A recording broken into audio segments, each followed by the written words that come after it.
Hey everybody, my name is Billy Joe Ray Jim Bob, and this is my first video, kind of an introduction to YouTube. So, I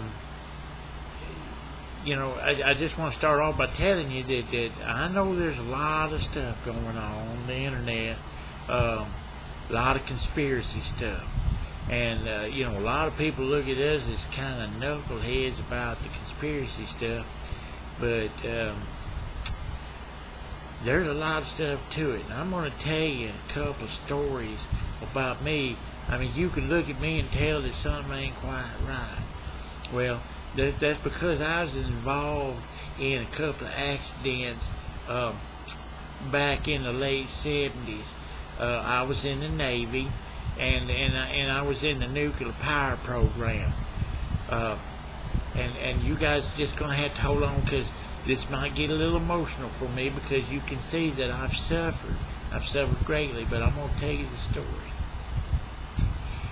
It's back in the late 70s, and I was on board I can't tell you which ship it was because it's all top secret. But what it was is we were in this ship. And I was helping running the nuclear power plant. I was an electrician by trade, and I ran the switch gear for the power plant. But we were inside the engine room, and the engine room had the reactor in it that makes steam, and the steam is used to turn turbines, and that's what runs the motor, the engine for the ship. Well, we were running some tests, and I was in there working on what they call a main feed booster pump motor, and one of the valves got stuck open, or stuck to where it couldn't get any cooling water into the reactor. Well, what happened is the reactor just started going into the red, and they got two alarms that goes off and lets you know whenever something's going wrong. And I'm sorry, I'm thinking about it, and I'm getting a little emotional, but I'm going to try to hold myself together. But anyway, what happened was the reactor started going into critical. It was turning cherry red. The steam it was getting so hot, it was red. I mean, it was as red as Rudolph's nose.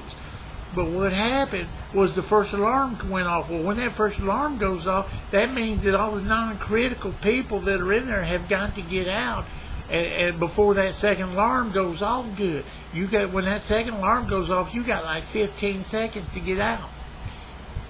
And when that third alarm goes off, that means you got to lock everything down. And if you're still in there, you're done, boo. I mean, you're done. Well, anyway, we was in there, and that reactor was cherry red, man. I'm telling you, it was cherry red. It was, I can't even tell you how red it was. But anyway, it was glowing red. And what happened was that first alarm went off, so I was one of the non-essentials. So there was about 15 of us that did what we was trained to do. We left. We left right there. We left everybody in there. And the thing about it is, we closed the door behind us, and we're waiting for that second alarm to go off. Well, there's a window in there. There's a window in there that's got it's about that big that you can look through it. I don't know how it works, but you can look through it and you can see what's going on in there. Well, the second alarm went off. The second alarm went off. So it's the countdown. You got 15 seconds. Everybody's scrambling. There's about 5-6 more guys that come through that door. And then the third alarm went off, and that's it. We dogged the door down. And I looked in there. And my friend was still in there. He was giving his life, and he was struggling to get all the stuff done, to take care of all the alarms and everything, trying to save that reactor. Well, here's when it gets bad. And I'm going to try to hold myself together for this. And we'd already got some radiation poisoning, and you can see I'm suffering for today. All of my life, today too, and tomorrow, and probably for the rest of my life. I don't see it getting any better. But anyway, the third alarm went off, so we did our duty. We locked those doors down. Nobody's going in and nobody's coming out. And I looked over, and the top of the reactor blew off. It just a big old chunk of blew off, and those plutonium rods started popping up through the sky. They started shooting up, and there were guys on top of that reactor, man. They were on top of that thing. One fella, when the plutonium rod blew up, he was trying to free it, and it blew up, and it drove right through him like a spear and shot him up on the roof and just impaled him on that roof, man, on the overhead, up in the wires and stuff. And that plutonium rod was right there, right through his chest. And the flesh on his bone just started to boil and mutate, and it was terrible. It was just dripping like goo. And you could see the fear in our faces. We were just looking through there watching all this stuff happening. I mean, plutonium rods were popping out of the top of that thing like a popcorn popper. And I looked over trying to find my friend, and the blast had knocked him down. And he was crawling across the floor. He was crawling, just pulling himself, and the flesh on his bones were just starting to melt off, and the flesh was mutating, and something started to grow out of his forehead. I mean, it just started swelling out. And he pulled himself up to the door that we were standing at. He pulls himself up, and by the time he got up to the door, I saw what was growing out of his head, and it was a hand. It was a hand that was growing out of his forehead. And I looked at him, and I grabbed the window, and I was waving goodbye to him, friend, old friend, and he waved goodbye to me 3 times, and he was gone. I'm sorry. I'm sorry.